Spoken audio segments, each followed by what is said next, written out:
wait until they hit. Oh, there we go.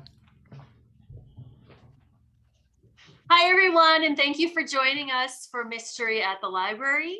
I'm going to give us about maybe 20, 30 seconds for people to start filing into the Zoom chat. Also, we're broadcasting tonight on Facebook Live, so there's sometimes a slight delay with that. So we're just going to give a couple seconds for people to start filing in. Thanks.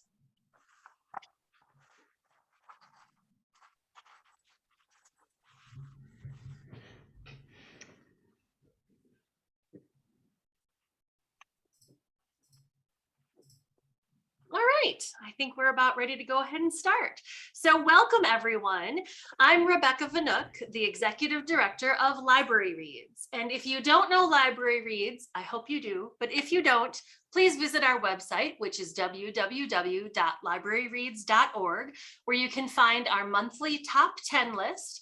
You can find out about events that we're doing, and new this year, you can find out how to get some of our money. We are able to give out grants this year to people who are traveling to Readers Advisory themed library conferences. And we also have money to give away for institutions. So if your library would like to bring in an author, let's say, or do some kind of a training in-house, look at our website and find out details how you can apply to get some extra money for that. But that's not what I'm here to talk about. I'm here to talk about this fabulous series. So we are so happy that you could join us this evening. And I unfortunately have to start off with a little bit of bittersweet news. We want to let you know that this is actually going to be the final Mystery at the Library event. I have loved having the opportunity to meet so many fantastic authors.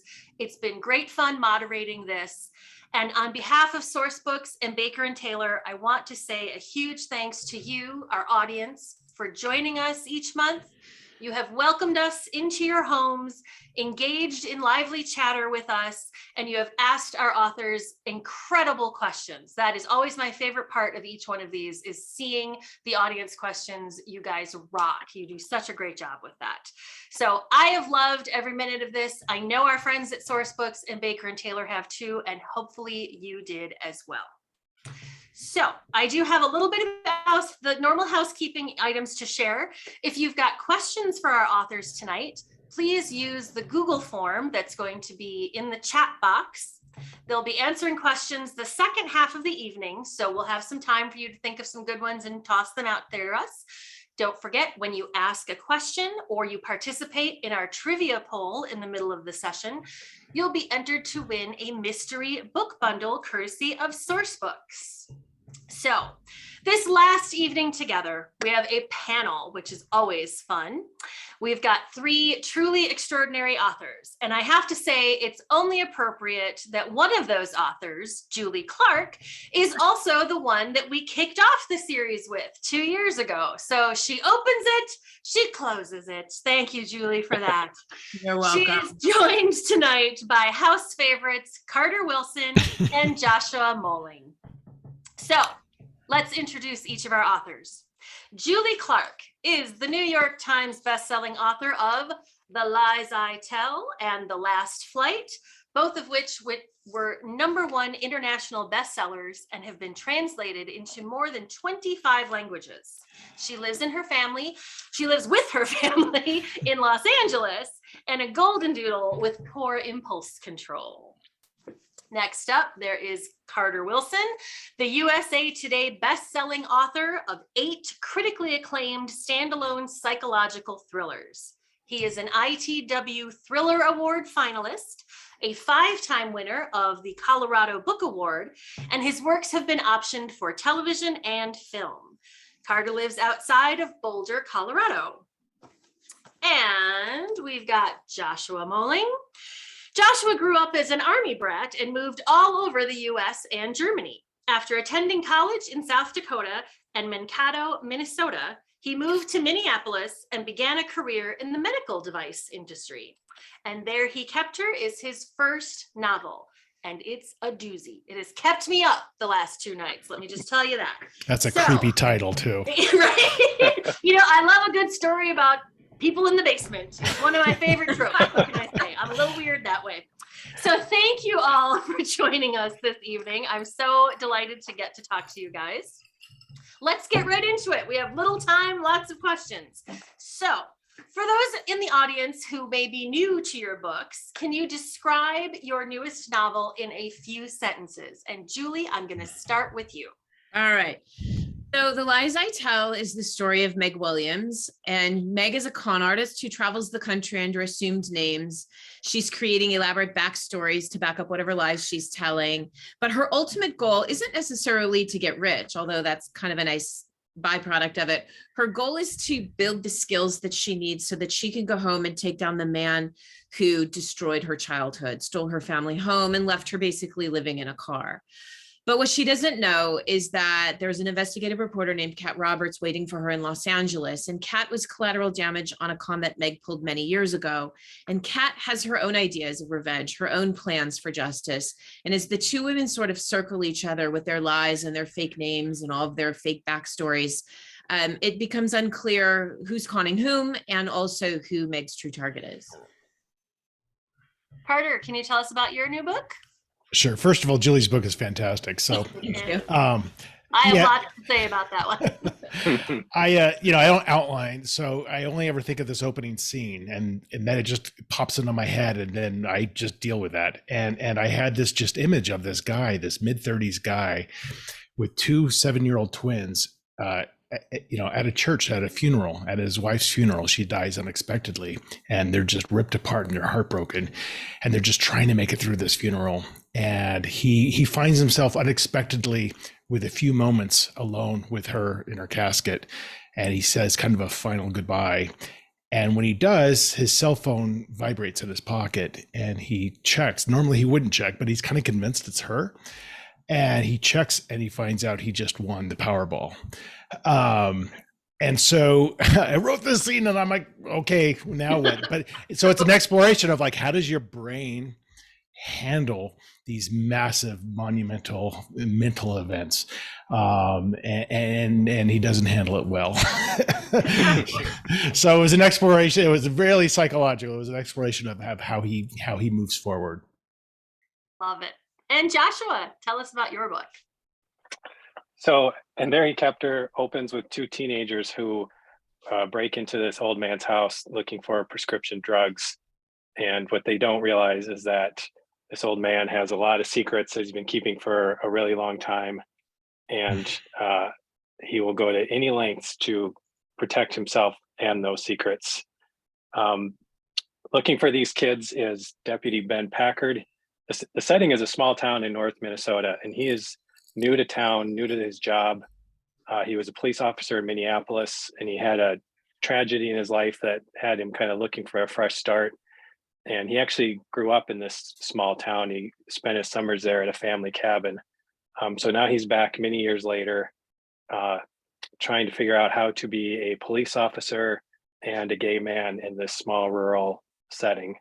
And he's related to one of the missing teenagers, so he's got a personal stake in finding them as quickly as possible. Excellent descriptions. I love that none of you gave a little too much away. It was just perfect. Good teasers there. So obviously, these are all thrillers, psychological suspense, however you want to categorize that. What convinced you to write in this genre? I think, Joshua, I'm going to start with you on that because I know this is your first book. So what kind of got you into the world of suspense / thriller? And would you ever consider branching out to another genre?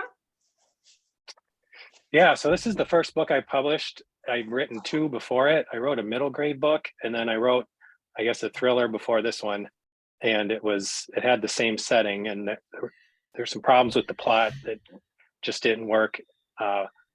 But Ben Packard was a very, very minor character in that first book. And so I was really kind of interested in pulling him out and figuring out how he landed in this small town and where he came from and what his story was.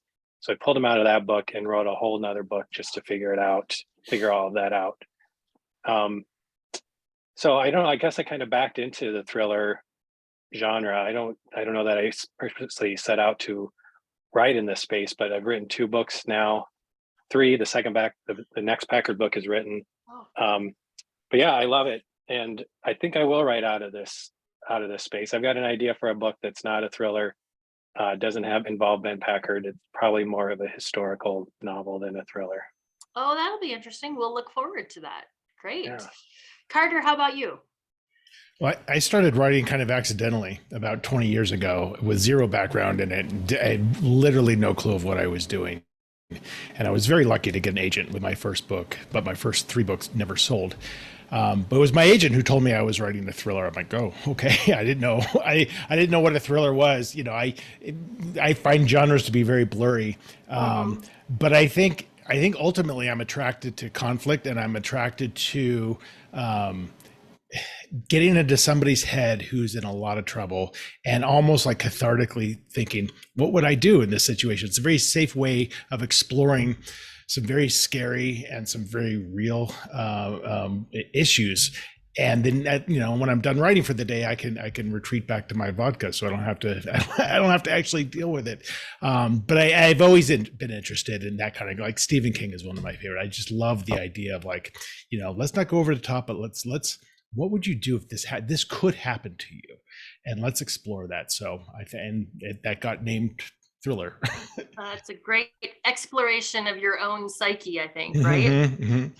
And Julie, how about you? I love, you know, I've read both of your books, love them, love this con woman aspect. So tell me, sort of, are you a secret con woman? Do you know a con? Like, how did this become your thing? No, it's not my thing at all. You know, I fell into thriller writing kind of the same way that Carter did. This is actually my 3rd book.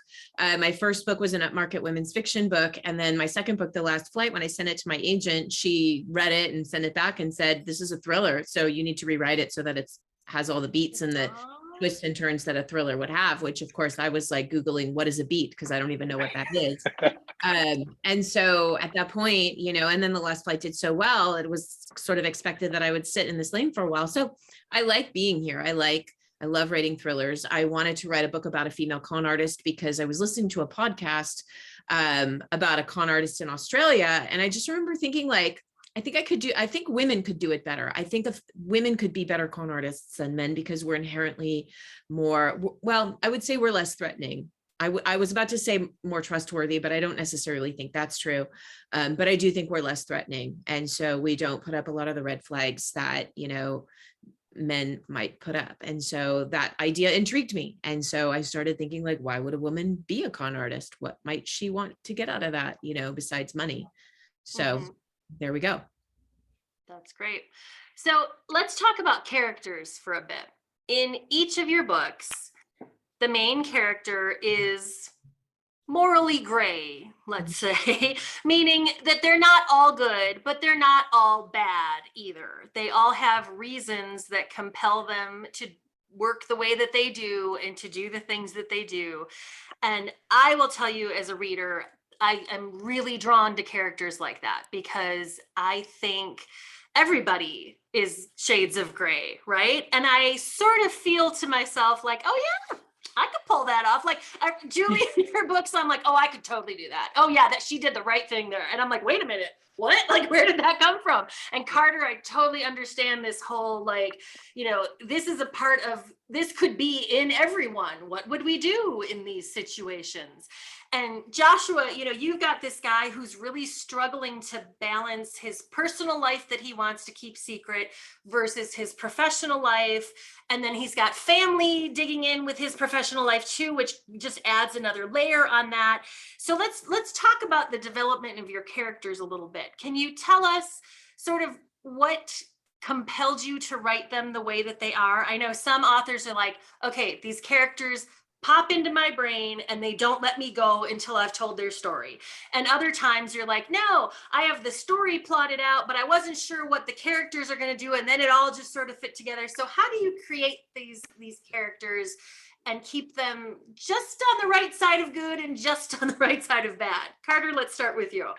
Well, I think we're all that way, right? You know, Right. Everybody is morally gray, however you want to define that. And it's easy to say, yeah, it's just more interesting that way. But I think it's just more realistic. I'm very interested in the realism of character development. Like, this is, you know, somebody would probably actually be like this. And that's, so you hear about anti-heroes, and that's a great, but I'm also very interested in anti-villains.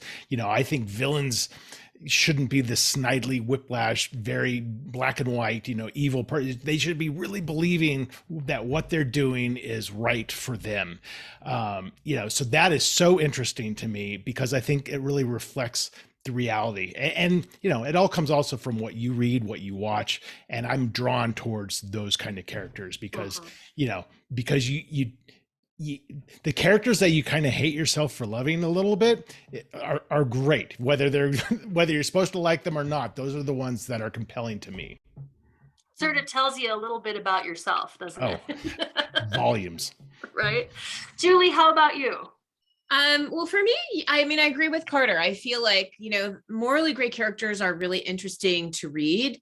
They're actually really interesting people to know, I mean, if you think about the morally great people in your life that you don't quite trust, but you also kind of think they're sort of interesting to know, maybe from afar, like those are the kind of people that, are fun to read about, and they're definitely fun to write. For me, though, character is the most important thing in a book. Character development and character growth, character arc is way more important than anything that can happen in a plot, because character informs, like who your character is, informs every decision that they make. And so my job as a writer is to figure out who my characters are. And the way that I like to think about it is the way that I think about everybody in the world, basically. I mean, imagine all of us, we all kind of walk around with like these metaphorical backpacks, and into those backpacks go every experience that we've ever had: good experiences, bad experiences, traumatic experiences, painful experiences, embarrassing experiences. And as we get older, our backpack gets a little bit heavier and a little bit heavier. And, I think people refer to that as baggage, but my job is to know everything inside that backpack for my characters. Now, you're not going to see all of that on the page. You're not going to know every single trauma, every single embarrassing moment, but I need to know that, so that that will inform how my characters react to things they choose to say, things they choose to withhold, and why. And that has to be present on page 1, because even though I'm not giving you every single anecdote, story that my character has, you as the reader will sort of absorb it like you absorb it from anybody else. You get a sense of what they like and what they don't like. They don't necessarily have to tell you why. So that in chapter 7, when there is somebody says something to them, hopefully you've absorbed enough of it so that you as the reader will think, oh, that's not going to go well. They're not going to like that. You know them well enough to know how they're going to react in any given situation. And that fits in with your idea of who they are. And that's my job, is to sort of shade that in with a very fine paintbrush. Great. And Joshua, how about you? How do you come up with your characters and the direction you want them to go in? Yeah, so as I mentioned with Packard, he was a minor character in this other book that I wrote, and I was really curious how this gay guy ended up in this small town as a cop. And so he had a personal tragedy in his life when he was a police officer in Minneapolis, and he kind of chooses what they call the geography cure rather than kind of staying there and facing it. He's like, well, I think I'm just going to pull up stakes and start over fresh somewhere else, and probably hasn't fully thought this through, because now he finds himself a police officer in a small town. And he, it's a rural setting, it's conservative, and his thinking is that if he just puts his nose down and does the best job that he can, that people will only be interested in him as a sheriff's deputy. They won't ask questions that he doesn't want to answer, and he can just kind of keep his personal life private. But we all know that there's no secrets in a small town, and he probably should have thought that through a little bit more. But yeah, that's what I was interested in, just to figure out how he got there, how he's doing, and how his life is going to get better from this point on, or not. Got it. Let's switch away from characters for just a second to talk about setting and place.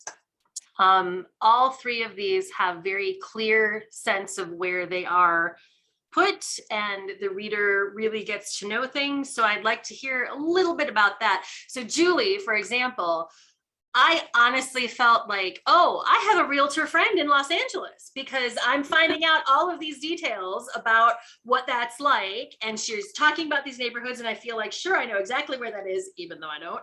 But that's just how well written your scenery is. And so I know you live in Los Angeles. Can you tell us, did that inform your choice of setting it in Los Angeles because you are so familiar, or tell us a little bit about how Los Angeles kind of plays in here? Definitely. I mean, well, I started this book in October of 2020. So I wasn't able to really travel anywhere else to kind of get a feel for what it was like. It was like LA or nothing, you know? And so, but I knew that one of Meg's cons was going to be a real estate con. And I come from a long line of real estate agents in my family. That's why you know all of that so well. I really was like, well, I'm also on Zillow every morning to see what's being market. And so I just felt like that. I know every state has different real estate laws. And so, some states you need to have an attorney when escrow closes, California, you don't. And so I just wanted to set it somewhere where I was really super comfortable with the real estate market and how it all worked here. And so it was really not really my love for Los Angeles, although I do love Los Angeles, but really because of logistics and circumstance. Well, you can really tell that you're comfortable with Los Angeles. And I feel like it really worked well with all the real estate stuff, because it's a little special there, being so expensive and having celebrity clients, right? It's easier to keep things cloaked a little bit. So it was just excellent. So Joshua, now I know that you live in Minnesota, and being set in small town Minnesota, I was fascinated by that. Your book actually reminded me a lot of the author Brian Freeman, who writes thrillers and suspense, and he sets them in Duluth, up north. And I was like, oh, I'm getting this total sense of what this lake town is like, and small town secrets, and how easy it is to sort of slip in and slip out and all that. So did you choose that setting because you're familiar with it, or did it just sort of naturally fit the feel of what was going on? Yeah, I've grown up and lived in small towns my whole life. And my dad is from a very small town in South Dakota. I went to college in a small town. We have a cabin in Wisconsin in a small town. And I've always just been really intrigued by what it takes to make a living and make a life in a small town, where your options are limited for, finding meaningful work and finding a partner and the things the pros and cons, of living in a small town. And so small towns, I think, are a great setting for a novel. They're usually full of secrets. I think people who live in small towns have to keep secrets in order to keep the peace. And so it's just like a powder keg in some ways. And so Sandy Lake is kind of an amalgam of every small town I've ever known. Got it. Works very well.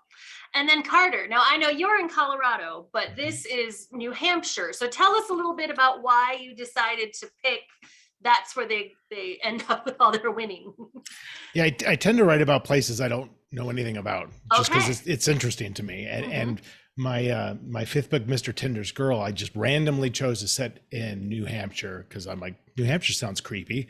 Right. So I actually went to New Hampshire and I enjoyed my time there. And so when I was looking for a setting for this book, and actually the book prior to it, The Dead Husband, I couldn't quite find it.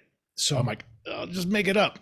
And I'd never done that before. So I made up a town in New Hampshire. And like Joshua said, I love kind of the smaller towns, not too small, but small enough where, things are a little insidious. Things are behind closed gates, but things are happening inside those walls that maybe people don't want you to know about. And I just decided I'm going to world build. And so I created this town of Bury, New Hampshire, and I've used it for 2 books, and I just adore it because it's just, the people are just so awful. As they can be. You had mentioned Stephen King earlier, and I know you and I have spoken before, and we had brought this up, how much we enjoy his work. And I think the same sort of thing sits in your books, that one of the things I find so fascinating is the horror that is out there is within your next door neighbor. It's within the school teacher. It's within the woman that works at the butcher shop. Like that's fascinating to me, that like behind the closed doors of lovely Mayberry is all kinds of evil going on. So yeah, and there's evil going on everywhere. Let's not be foolish about it. But in the small towns, like that's when you can really get to know the characters a little bit deeper, in my opinion. Absolutely. Love it. So researching books. All of our audience, you know, we're library folks. We love to know about research and how you take it on. So in your case, I love this question. For those of you who don't know, Emily at Sourcebooks comes up with this script for me. This has nothing to do with me. It's all Emily. I'm just reading the words. She comes up with great questions, and this one is a goodie. So her question is, researching a book can be work, but it can also be kind of fun if you get into some strange Google searches. So can you each tell us something interesting, perhaps, that you learned while reading your book? Or I have a mystery author friend here in Chicago who always tells me I have got to like toss my computer out the window if the FBI comes over, because the stuff that I have looked up is going to incriminate me in about 25 different crimes. So what are the things that you didn't know about and had to research that you're kind of like, whoa, how did I end up here? So Julie, can you come up with something that you had to be like, woo, private incognito mode? Well, not so much for this book, although for The Last Flight, there was a lot of Google searches on how to make drugs. So that was and fake IDs. But for Put this the recipe in the chat. Yeah. She'll mention that later. Non-explosive. Yeah. For this one, I really did a lot of research on DBAs, doing business as. So I did a lot of like banking fraud. I was really diving into like banking fraud, a little bit of mail fraud. You know, how can you steal someone's house from them? So there was like, you know, it wasn't really like as exciting as making drugs, but it definitely wouldn't look good if taken all together, you know. It wouldn't look good. Got it. Joshua, how about you? Yeah, I think for this book, a lot of my research, I had to do a lot of research on law enforcement. You know, I have no connections to law enforcement. I've never been a sheriff's deputy. So I did a lot of Google searches, like what does the inside of a sheriff's deputy's car look like, and what does he carry in the trunk? And I think maybe one of the funnier things that I researched was I have a character who gets crushed under a car. So I was wondering what the underside of a 64 Mustang looks like right before it falls on your face. I don't know. Yeah, nothing too dark or terrible, I don't think. You know, there's a TikTok video somewhere about that, right? With some guy getting crushed by that particular make and model of car. You just know it. Carter, how about you? Well, I went down a little bit of a rabbit hole learning about lottery winners and researching states where you know lottery results are private. And then that took me to an idea, like, cause you know, he moves to a new house with his kids and he starts getting these threatening letters saying, we know everything about you.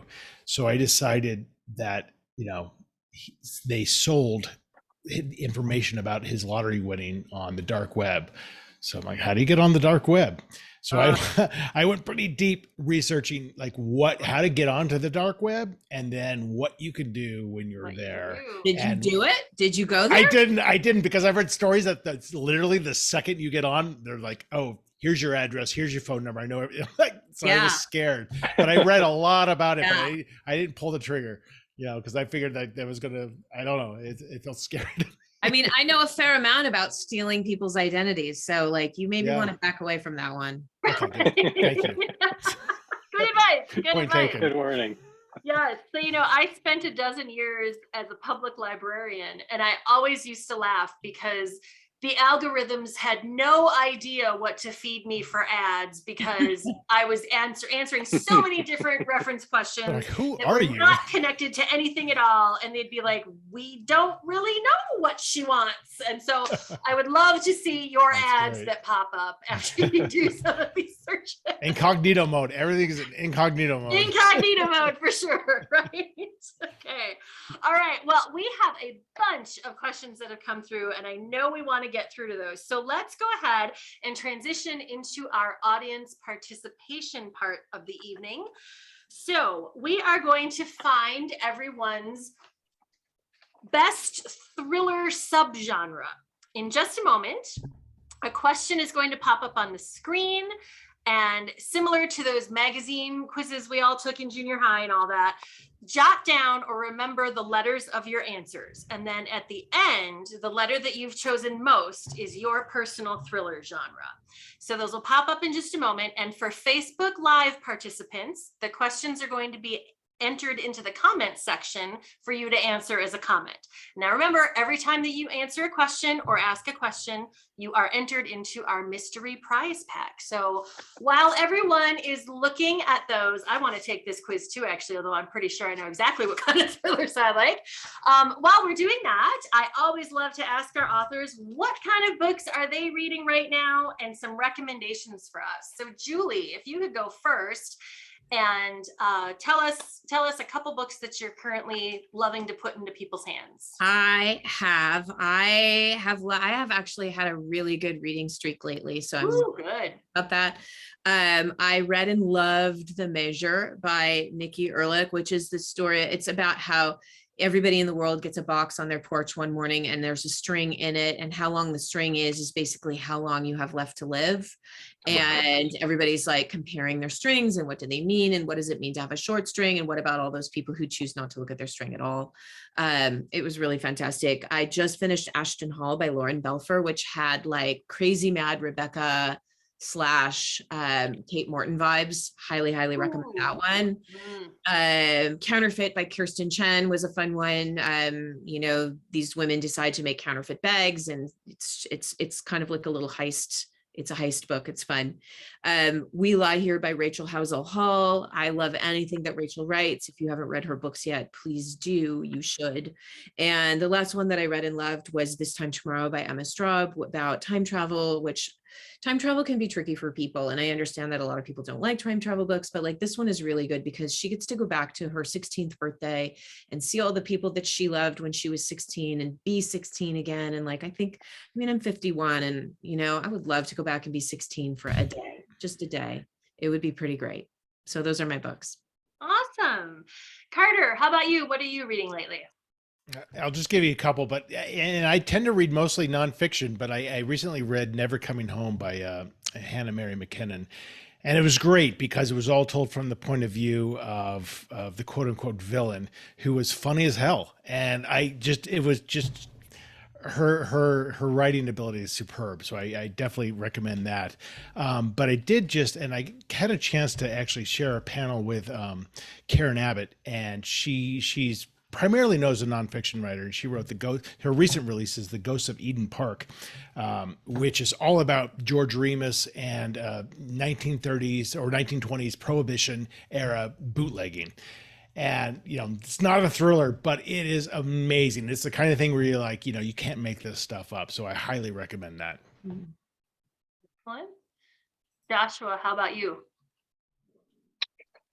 The couple that I picked, the first book I read this year, still probably the best book I read this year, was La Rose by Louise Erdrich. Louise Erdrich needs no introduction from me. She just can do no wrong, in my opinion. I just loved every single book that she's written. This one is about two families, and one man kills the son of this other man's, or son of this other family, and so they give their son to that family to raise after this tragic hunting accident. It's beautiful book. The Last Good Kiss, James Crumley, is an author new to me. I just read about him in Crime Reads, and this was just a fantastic kind of post-Chandler California noir book set in San Francisco in the 60s or late 60s, early 70s, about a private eye trying to find a missing girl for a client. And it was just an amazingly written, it just seemed like a master class in noir fiction. And then Catherine Deng is another Minnesota author who wrote a great book.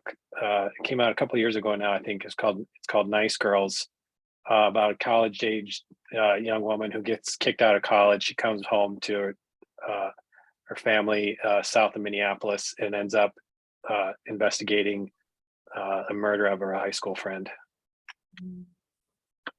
Those all sound really great. Thank you for sharing those. All right, we've just had the 5th question pop up of choose a murder weapon. Ooh. So pick that, and then we'll tell you where you guys all fall. So if you were keeping track, it should have been A, B, C, D, all the way down. And if you chose mostly A's, your genre is psychological thrillers. That is my genre for sure. These are terrifying because they shine a light on the dark side of the human mind. Try reading The New Neighbor by Carter Wilson, And There He Kept Her by Joshua Moehling, and The Book of Knives by Lisa Haynes. If you chose mostly B's, your genre is crime/conspiracy thrillers. These take place in the shadowy corners where crimes are investigated and intelligence is a currency. Try reading The Lies I Tell by Julie Clark, The Last Housewife by Ashley Winstead, and The Last Mona Lisa by Jonathan Santlifer. I've read all of those, and I guess I also like crime and conspiracy thrillers. If you chose mostly C's, your genre is historical thrillers. These capture all the action and drama of the past. Try reading The Devil in the Dark Water by Stuart Turton, The Arctic Fury by Greer McAllister, or The Fallen Architect by Charles Belfour. And if you chose mostly D's, your genre is sci-fi/paranormal thrillers. These thrillers skirt the edge of what's possible and creates anxiety about the unknown. Try reading The Summoning by J.P. Smith, The Haunting of Lee Harker by Darcy Coates, or The 7.5 Deaths of Evelyn Hardcastle by Stuart Turton. So hopefully you all found, if you didn't already know what kind of thrillers you like, there's a whole bunch for you. And thank you, my author friends, for sharing what you're reading. I know everyone always loves to be nosy and find out what our favorite authors are reading. And I think I've read at least one of everything that you guys, each one of you picked. So I'm on the right track, obviously, with the good stuff. So at this point in the program, it is time for questions from our fantastic audience. If you haven't already, go ahead, ask some questions in that Google form, but I'm going to start picking some out that have already come through. So first of all, we have from Rose, who would like all three of you to answer. I've heard that some authors get their ideas from overhearing conversations, or it came to them in a dream. How do you come up with your ideas? Carter, how about you? As I mentioned earlier, usually it's just an opening scene that just occurs to me out of literally nowhere. But sometimes somebody will mention something, or I'll see a news article that I'll read 2 sentences of, or listen to a paragraph's worth of. Like, I don't want to know anything else about this. Mm-hmm. Just what that I just heard freaks me out. And I don't want to co-opt anything, but this is, and if it sits in my head for 6 months without me having to write anything down, I know I'm going to write about it. It's all yours at that point, right? That's right. Julie, how about you? Yeah, I have not yet gotten any ideas from dreams. The things that I dream about are weird and hard. When you write them down, you wake up the next morning and you're like, I don't even know what that means. Totally. I generally, my ideas are similar to Carter. I get them from all different kinds of places. And again, it's like, I listen to a lot of true crime podcasts. I read a lot of books. I, ingest a lot of news. But my ideas generally come to me one at a time. I'm not the kind of author who has like a book full of ideas and, my note, what am I going to write about next? And it usually comes about midway through whatever book I'm working on. and it just kind of sticks with me, and it's something that I keep thinking about and I keep coming back to. And so by the time I'm done working on whatever book that is, I'm ready to start this next one. I've thought about it enough that I kind of know where I want to start, and that's how I go, one idea at a time. And I'd have no idea right now what my next idea is, so but I'm in the middle of working on a book, and so that's fine. It's not time to come yet. Great. Joshua, how about you? Yeah, so for Untitled Chapter in the book, after kind of the crimes in both of those were inspired by true life crimes, both that happened here in Minnesota. So neither book is really an attempt to fictionalize those things, but both of those crimes just kind of sat in the back of my head and got me asking what if. It got me asking a lot of what if questions, and just kind of building on that and playing on that until I had a scenario and a bad guy and a story. Excellent. The next question we have comes from Donna. Hello, Donna. She's one of our stalwarts who comes every month. Love her because she gets the best questions out too. So this one specifically is for Julie.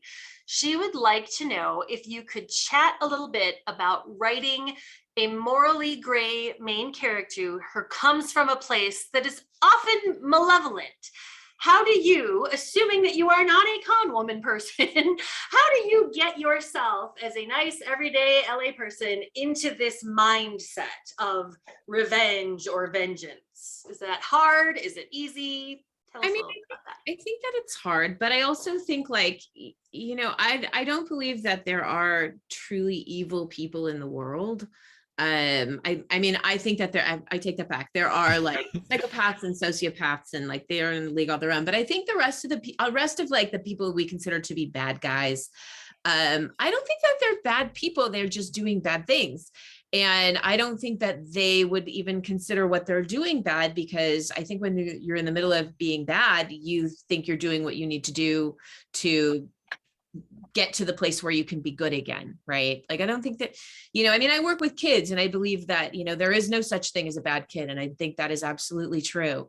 And adults are just grown kids, who have a little bit more trauma and a little bit more baggage and a little bit more in their backpack. And so writing a morally gray character is more about trying to explore that interior of the person and what they want, what they need. And if I can attempt to figure out what they want and what they need, then what they're doing starts to make sense. Got it. Thank you. The next question I have is specifically for Carter. This comes from Debbie. This comes from Debbie, who would like to know, how do you maintain tension in your novels? Yeah, and I'm sure these guys would totally agree with me. You lose all perspective when you're writing. You have no idea if it's tense or not. I write an hour a day. That's it. And I look forward to that moment every day. I'm excited. And to me, writing is all about fun. If I'm not having fun, and it's not always fun, but that's my goal, is for me to have fun. And so when I'm writing, I think about what is thrilling to me. What if this happens? Or what if I just end this chapter here and I don't know what's going to come next? How that's manifested itself over time is very short chapters, and not necessarily a lot of action all the time, but a lot of emotion. I write from a place of emotion. I always want to know, how is this character feeling? And if they're feeling scared, which happens a lot, I write about it. So I think just coming from that place creates tension naturally, but I don't sit down and figure out these things have to happen. I just is this fun for me? And if it is, then hopefully it's tense as well.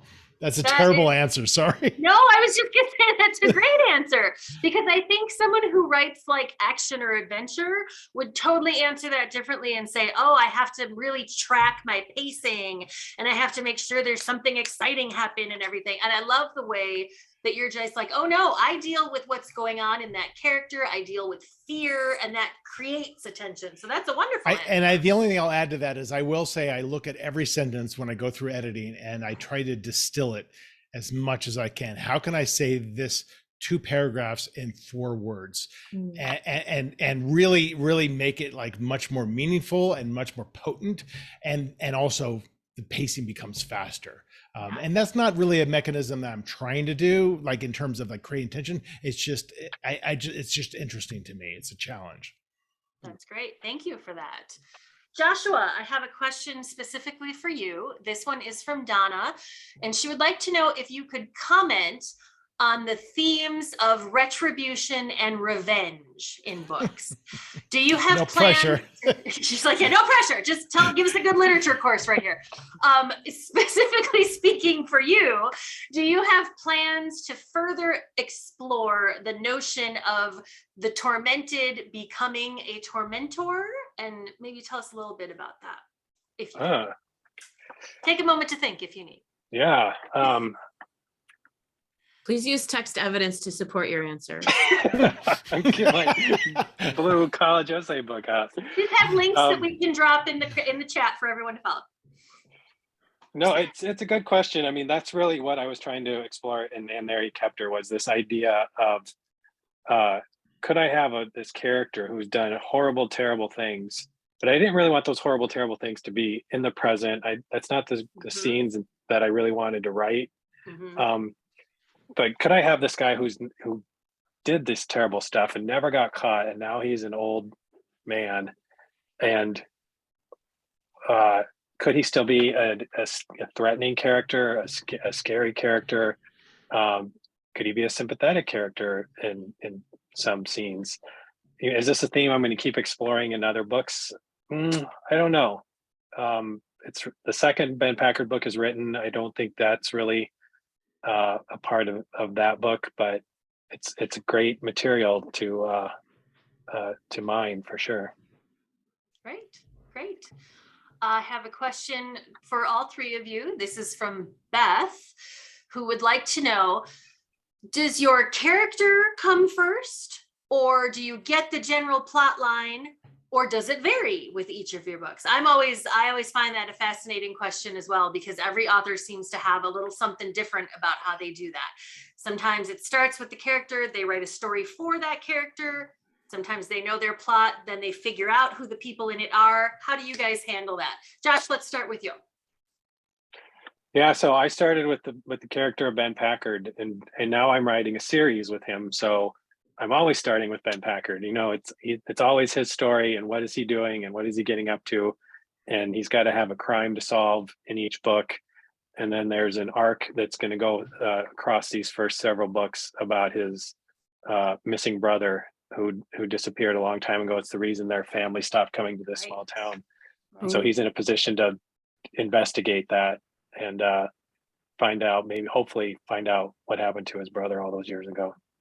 Awesome. Julie, how about you? I think it's different for every book. With The Last Flight, it was really a situation that I wanted to explore. Could a person vanish in our tech savvy or tech saturated world, or is that not possible, right?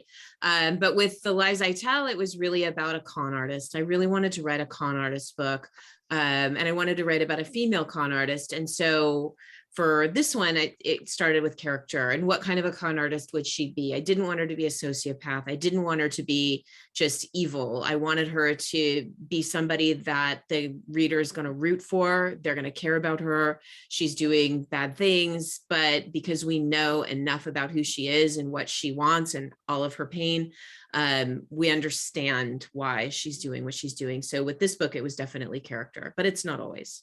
Okay. And then Carter, how about you?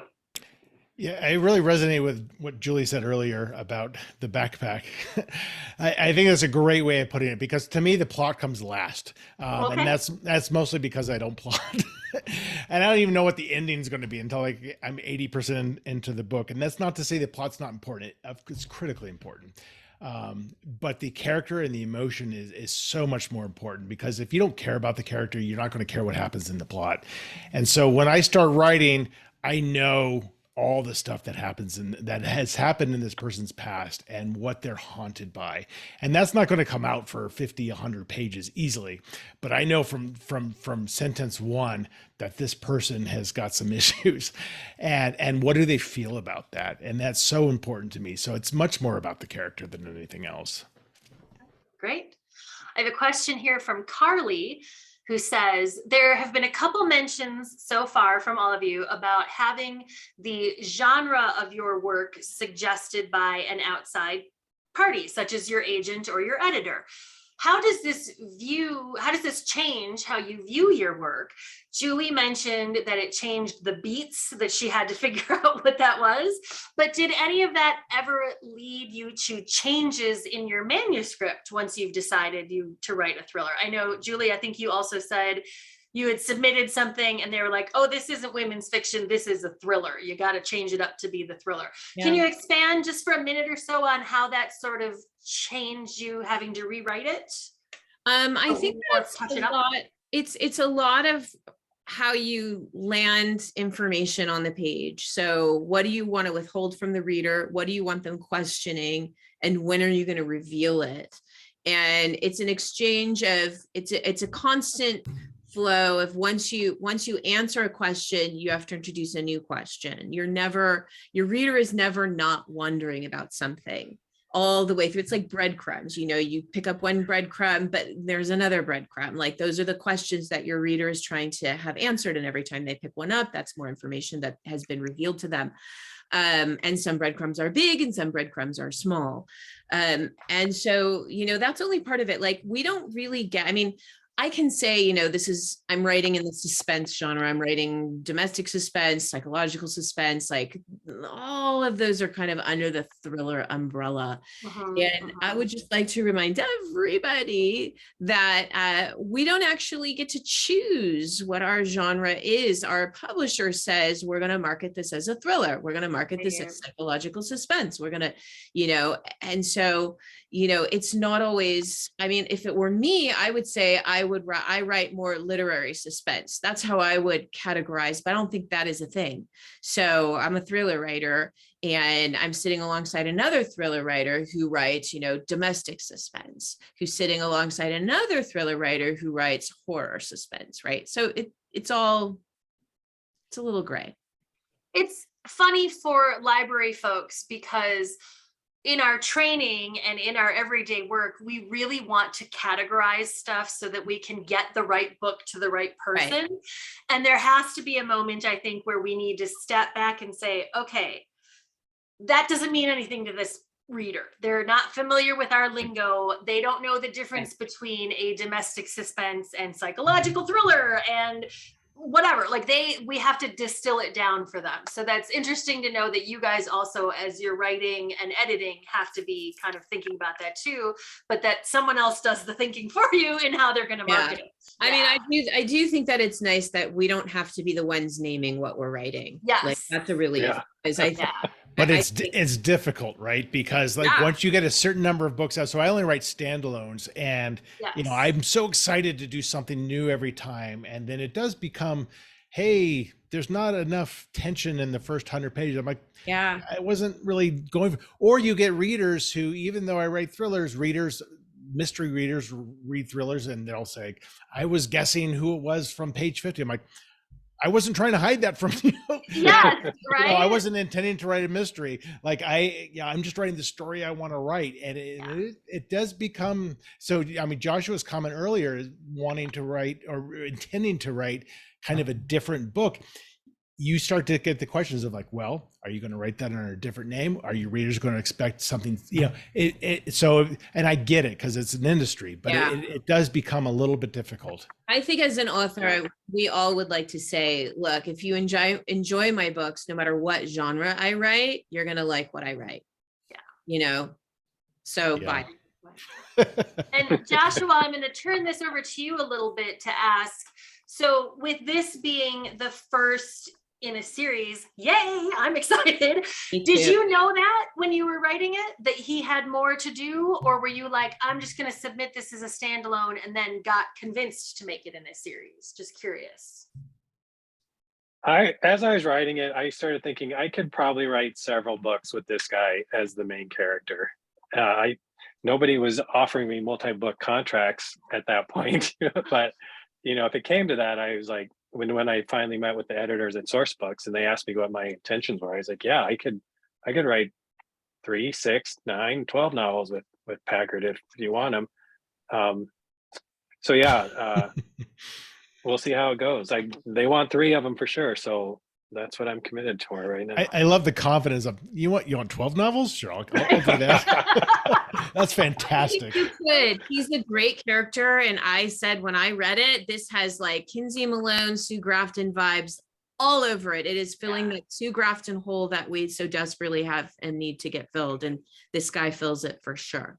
Yes. Thanks, I was absolutely thinking to myself, not even halfway through, I'm like, this is a series guy. Yeah. Like there's more to him to explore. I want to stay with this guy for a long time. I want to know more about this. So yeah, Good. definitely. I just look at all those writers and they all started with the first book, right? Michael Connolly and John Sanford and Sue Grafton. Yep. They probably had no idea how many books would come after that first book. I think Sue Grafton probably knew because she started with A. Started with letter A. Yeah, you're right. She was committing herself from the beginning. And see, I would be very curious to know if, like, did she decide that, or did her editor say, "Oh, this is so good, you're writing us 26 more," and then she had to come up with the title for it. Maybe. Right? I think she didn't write in the Chinese alphabet. You never know, right? Yeah. All right, we are at 5 minutes to, so I think we can squeeze 2 more questions in real quick. I have a question from Miriam, another great question asker, who wants to know, how do you keep track of your characters and their backstory? And Julie, I'm going to start with you on this because backstory is super important in your books. Like, we need to know what is driving this woman to do this. Why should we feel sympathetic to her? What has she already done?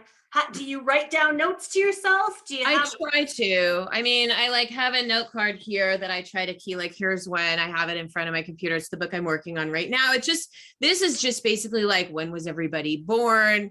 How old are they? Like that kind of thing, because I definitely lose track of that.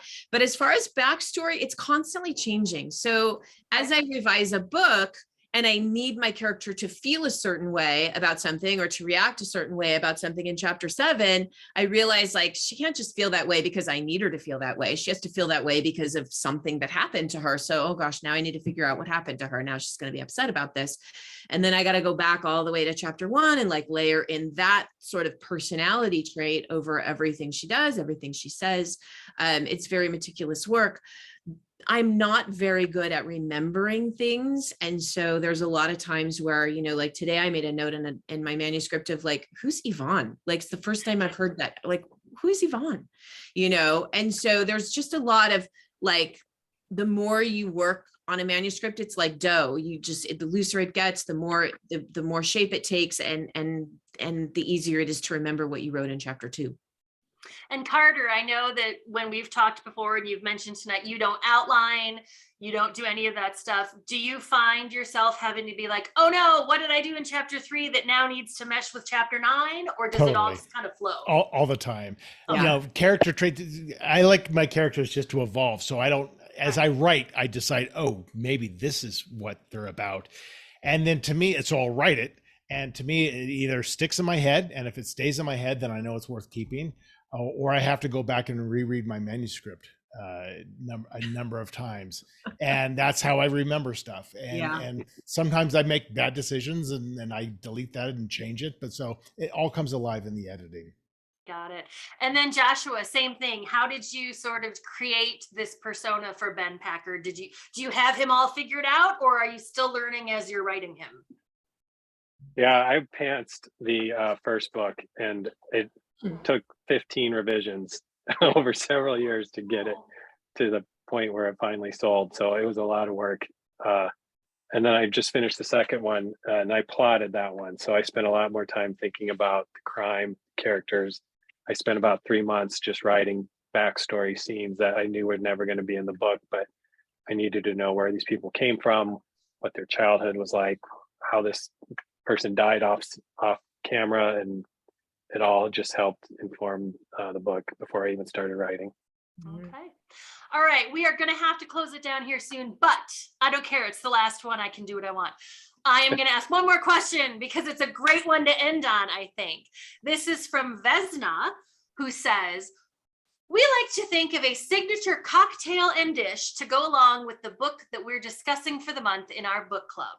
What would yours be for your book? And I'll let y'all take a little minute. I have a feeling Carter can go first because he just strikes me as somebody who could make you a cocktail anytime he wants. Who drinks a lot. All right, just say it. I mean, I don't care. It's been said before. We're all friends by this point.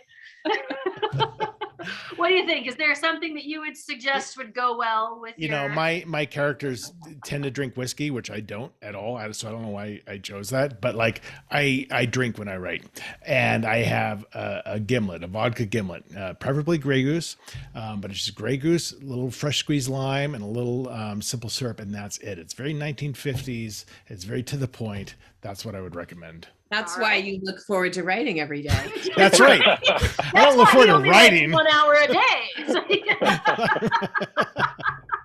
Julie, how about you? Okay, so Meg Williams is always on the run. She's always moving from one place to another. She has winnowed down her material, belongings to very, very few things that can fit in a car. So I'm going to go with canned wine for Meg. She drinks canned wine. They travel light, they're easy to carry. You can get them in single serving sizes. So I'm going to say canned wine.